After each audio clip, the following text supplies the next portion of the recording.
धन्यवाद आप सभी का। यहां पर उपस्थित केसीआर साहब, मुख्यमंत्री तेलंगाना, और समस्त जो कैबिनेट है उनका भी धन्यवाद। जो यहां पे लोग आए हैं, जो फार्मर्स आए हैं, जो किसान हैं, जो राइतू हैं, उनका धन्यवाद। जो मेरी बहनें बैठी हैं, इनका धन्यवाद। पूरे पुलिस प्रशासन और जो मीडिया के लोग हैं, उन सबका धन्यवाद। और सबसे बड़ा धन्यवाद आज तेलंगाना सरकार का है कि जो लड़ाई पिछले 13 महीने से हमने दिल्ली में लड़ी, आज उस लड़ाई को साक्षात होते हम देख रहे हैं कि कोई स्टेट की सरकार आज किसान के इशू पे दिल्ली में इस देश के किसान के साथ में आई।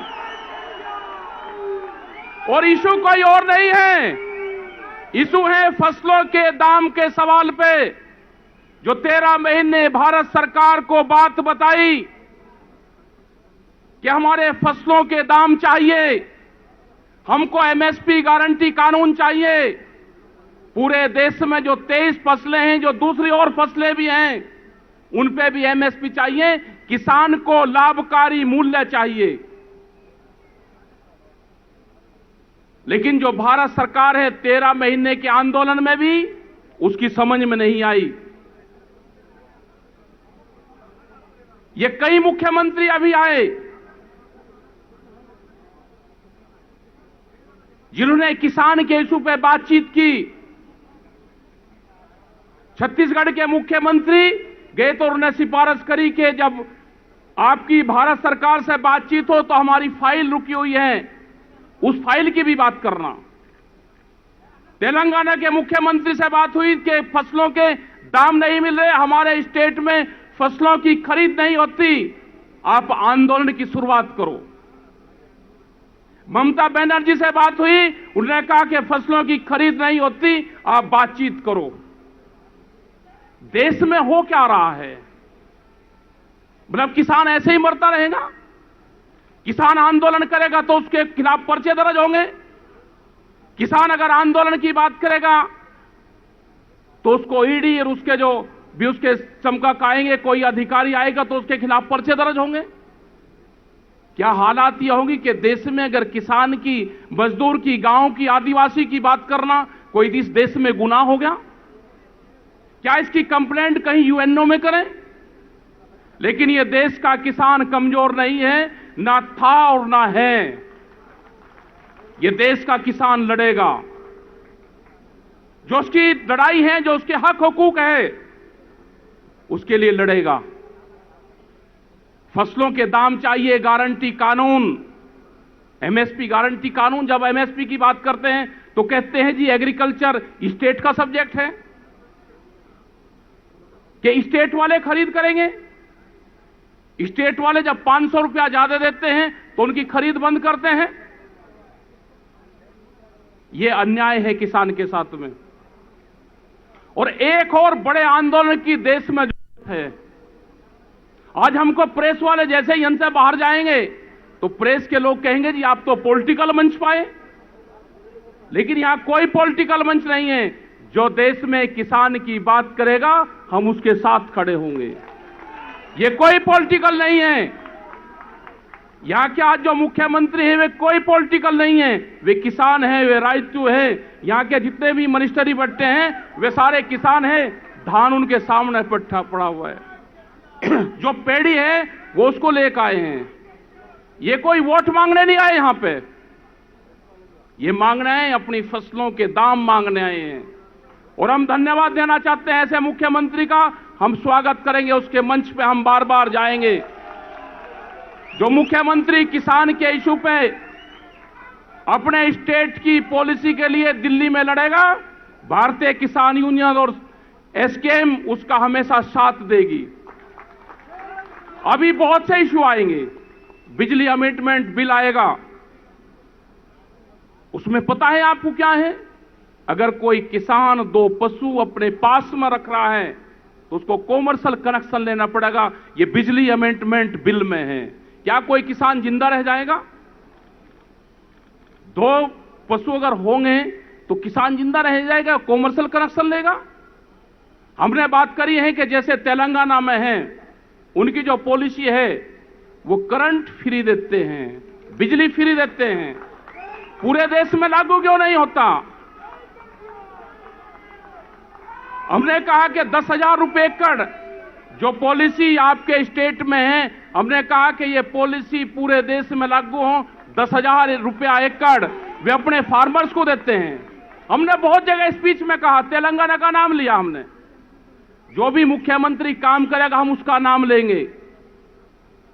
हमने कहा कि वहां पे अगर कोई भी किसान की डेथ होती है तो उसको मुआवजा मिलता है। यह होना चाहिए। यह पूरे देश में क्यों नहीं है? 5 लाख है। वो पूरी पॉलिसी का पता है। आज हिंदुस्तान में सबसे बेहतरीन अगर पॉलिसी है तो तेलंगाना की है।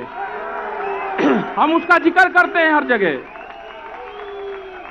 हम गए, इनकी पॉलिसी का पता किया। हमने कहा कि भारत सरकार 6,000 रुपए देती है, प्रधानमंत्री की तरफ से 6,000 रुपए किसानों को आता है, लेकिन वो सब किसानों को नहीं आता। वो 2 महीने उस 2,000 रुपए देते हैं, मतलब 3 किस्तों में। वो पहले 2 महीने प्रचार करेंगे, हम पैसा देंगे देंगे, फिर जब पैसा दे देते हैं फिर कहते हैं पैसा दिया दिया। भाई डॉलर दे रहे हो क्या या कुछ दे रहे हो क्या?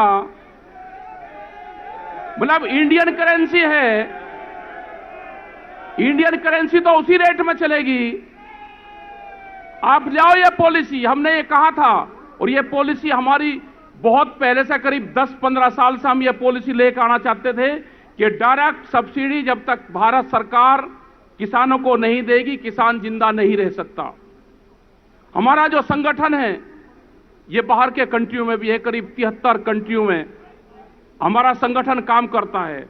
हम वहां पर जाकर देखते हैं कि 72% तक सब्सिडी। साउंड माइक करो भाई, ठीक माइक करो। ये तो हिंदी समझने वाले लोग हैं। वहां तो आंदोलन ठीक चलेगा। आंदोलन तो होगा, एक आध दिन आंदोलन। भाई मार्च तो हैदराबाद में भी निकलेगा, आएंगे वहां पे भी, और मुख्यमंत्री जी को किसानों के बीच में ही बुलवाएंगे फिर। तो जो इशू है, इशू यह है कि भारत सरकार की पॉलिसी एग्रीकल्चर से अलग हो रही है। ये देश के किसानों की जमीन को बेचना चाहते हैं। आप देखोगे कि किस तरह की पॉलिसी है। हम तो दिल्ली से, यहां से 130 किलोमीटर दूर दिल्ली के किसान आंदोलन करते हैं, दिल्ली को चारों तरफ से घेर के आंदोलन करते हैं। कहते हैं जी लोग कम आए, साउथ से लोग नहीं आए जी, आपके बिहार से लोग नहीं आए जी दिल्ली में। मतलब आने नहीं दिया किसी को। जो सरपंच होता था गांव का, उसकी जिम्मेदारी थी कि आपके गांव से अगर कोई आदमी जाएगा तो उसका नाम बताना पड़ेगा थाने में। मतलब थानेदार चौकीदारी करता था कि दिल्ली के आंदोलन में कोई जा रहे हैं क्या। यह हालात थी। लेकिन उसके बाद में भी आए, और अभी हालात और खराब होंगे। आपके यहां पर तो पता नहीं, लेकिन दिल्ली एनसीआर में अभी 10 साल पुराना ट्रैक्टर बंद कर दिया, पूरा गाड़ियां बंद कर दी। क्या कोई किसान ऐसा है कि 10 साल पुराना ट्रैक्टर, पंपिंग सेट जो अपने खेत में पानी देता है डीजल से, क्या वो जिंदा रह सकता है? क्या 10 साल में किसान ट्रैक्टर बदल सकता है? क्या कोई गाड़ियां बदल सकता है 10 साल में? लेकिन अभी पॉलिसी आई कि 10 साल पुराना डीजल से चलने वाला वाहन यहां पे नहीं चलेगा। उसका हम पूर्ण रूप से विरोध करेंगे। और जो दिल्ली में पिछले 26 तारीख को जो ट्रैक्टर आए थे, 4 लाख ट्रैक्टर दिल्ली में आए थे, वो वही 10 साल पुराने ट्रैक्टर थे जो दिल्ली की सड़कों पर आए। हमने उनको कहा, उन्होंने कहा जी ये ट्रैक्टर जो 10 साल पुराना है ये खेत में नहीं चलेगा। अब हमने कहा कि ये ट्रैक्टर खेत में भी चलेगा और ये दिल्ली की चमचमाती सड़कों के ऊपर भी चलेगा। तो देश का किसान 4 लाख ट्रैक्टर देश का किसान दिल्ली की सड़कों पर लेकर आया, जिसमें यह बताया गया कि उन्होंने लाल किले पे राष्ट्रीय ध्वज का अपमान किया। हमने करीब 5-6 लाख राष्ट्रीय ध्वज उन ट्रैक्टर पर लगाए, पूरी दिल्ली में चलाए, लेकिन एक बदनाम और साजिश करने का एक आरोप लगाया, वो बेबुनियाद था। उसका जवाब दिया देश के जनता ने। और जब भी संयुक्त मोर्चा कोई आह्वान करता था तो पूरे देश का किसान सड़कों पर आता था। वो ट्रैक्टर के माध्यम से आओ, वो पैदल आओ, वो रेल के सामने आओ, वो सड़क पे आओ, उस आंदोलन में पूरे देश के किसानों की भागीदारी थी। और हम आज भी कह रहे हैं, अगर किसान और मजदूर आदिवासी को जिंदा रहना है तो एक बड़ी लड़ाई लड़नी पड़ेगी। हमने कहा कि जितने भी विपक्ष के मुख्यमंत्री हैं, आप अपनी मीटिंग करो पहले दिल्ली में। आपको क्या करना है, आपकी भूमिका क्या रहेगी? हम किसान तो लड़ते रहेंगे साहब, लेकिन आपकी भूमिका क्या रहेगी? अगर आप नहीं लड़ोगे तो हम तो लड़ाई और आंदोलन करके अपना बचा ले जाएंगे, लेकिन आपकी कुर्सियों का क्या रहेगा? अगला टारगेट तो एक का स्टेट रहेगा आपका।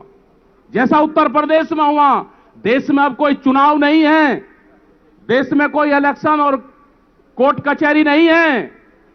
अब भूल जाओ उन सबको। 2-2 साल तक देश में फैसले होंगे, उसके बाद में सबको राज्यसभा चाहती है। क्या हो रहा है देश में? लेकिन हम तो सम्मान करते हैं, हम तो कोर्ट का भी सम्मान करते हैं और राज्यसभा का भी सम्मान करते हैं। ये किसान तो आंदोलनकारी हैं, इसको अलग अलग नाम से पुकारा जाता है, उसको पुकारते रहो। हम तो आंदोलन करते रहेंगे। हमको आंदोलन जीवी कहो, हमको खालिस्तानी कहो, हमको पाकिस्तानी कहो, हमको अफगानिस्तानी कहो, हमको गुंडे और मवाली कहो, कुछ ही कहते रहो। हमको तो फसलों के दाम चाहिए। ये आंदोलन जारी रहेगा। एक बड़े आंदोलन की देश में फिर जरूरत है, वो बड़ा आंदोलन फिर देश में होगा। लेकिन उम्मीद ये है कि अब की बार जो सत्ताधारी लोग हैं, उनका मुकाबला करने के लिए दूसरे लोगों की भी जरूरत पड़ेगी।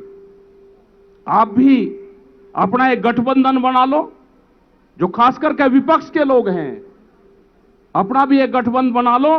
हालात ये हैं आज भी विपक्ष की कि जैसे समुद्र के बीच में पानी के जहाज में सब लोग सवार हैं और वो तूफानों में फंसा हुआ है, लेकिन लड़ाई वहां पे ये हो रही कि इस जहाज का कैप्टन कौन है। कैप्टन तो जब बचोगे जब बाहर किनारे लग जाओगे। अभी तो समुद्र के बीच में है सारे के सारे। सब इकट्ठे हो जाओ, सारे ही कैप्टन हो। बाहर आ जाओगे तो सभी कैप्टन हो, नहीं तो अंदर तो सब डूबने की कगार पे हैं। लड़ाई लड़नी पड़ेगी आपको भी। सब इकट्ठे होके लड़ाई लड़ो। हमारी जरूरत होगी तो हमको भी बुलवा लेना। लेकिन हम ये है कि जो किसान हैं, जो मजदूर हैं, हम आएंगे, तेलंगाना में भी आएंगे। वही है मुख्यमंत्री जी से बात। उन्होंने कहा कि हम भी किसान हैं और हम आपकी लड़ाई के साथ में हैं। तो मैं धन्यवाद देना चाहते हैं कि जिन्होंने किसान, अपने आप को किसान बताया मुख्यमंत्री रहते हुए, तो हम आपकी लड़ाई लड़ेंगे। आप अपनी सरकारों की लड़ाई लड़ो और किसानों की लड़ाई हमारे पर छोड़ दो। हम वो लड़ाई लड़ेंगे और पूरे देश भर के किसानों को इकट्ठा करेंगे और एक नई एग्रीकल्चर पॉलिसी देश में लागू हो।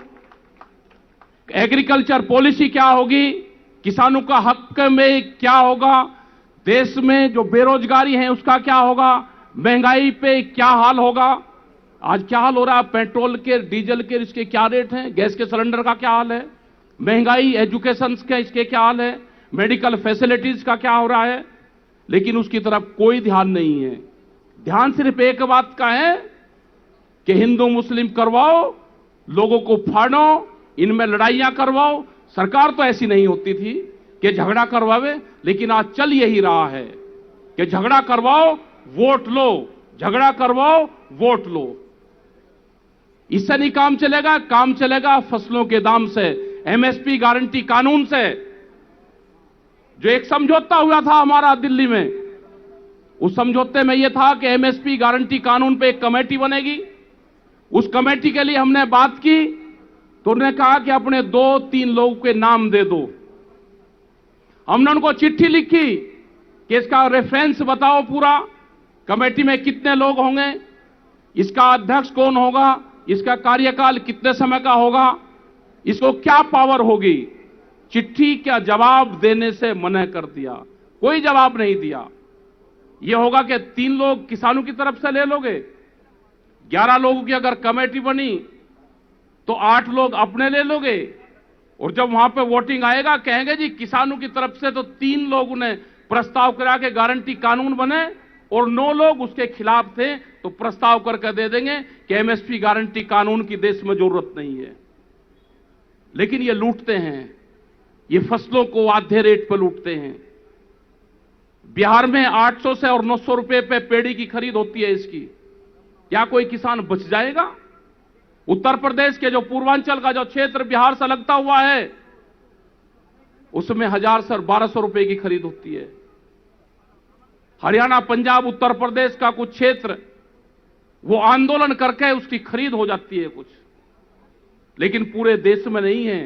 बाजरा 1000 से 1100 रुपए बिकता है, मक्का 800 रुपया बिकती है, मतलब आधे रेट में फसलों की खरीद होती है। इसीलिए देश में एमएसपी गारंटी कानून चाहिए, और यह शुरुआत हो चुकी है।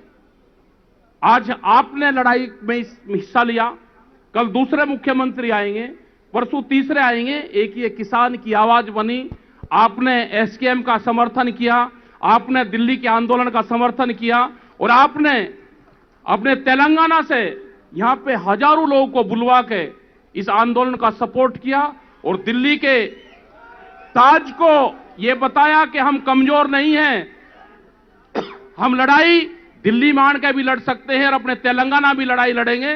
तो आपका धन्यवाद, मैं मुख्यमंत्री जी का, पूरी उनकी टीम का धन्यवाद देता हूं, किसानों का धन्यवाद देता हूं, जो मेरी माताएं बहनें, जो बच्चे यहां पर आए, जो प्रेस के लोग हैं, उनका धन्यवाद देना चाहता हूं कि प्रेस पे भी, कैमरा और कलम पे भी देश में पहरा है, इनको भी मुक्त करवाना है। जो भी प्रेस के लोग अगर पक्ष में लिखेंगे तो जैसे मध्य प्रदेश में हाल हुआ इस तरह का हाल होगा, तो मुक्ति अभियान भी देश में चलेगा। उसके लिए भी तैयार रहें, और आने वाले टाइम में एक बड़े आंदोलन की रूपरेखा देश में बन रही है। यहां पे एलआईयू, इंटेलिजेंस सब होंगे, आप भारत सरकार को बता दें, उसके लिए तैयार रहें। ये देश का किसान आंदोलन कहां, कब और कैसे होगा, वो आने वाले टाइम पे हम बताएंगे। धन्यवाद। जय हिंद, जय भारत, जय तेलंगाना। ठीक है जी।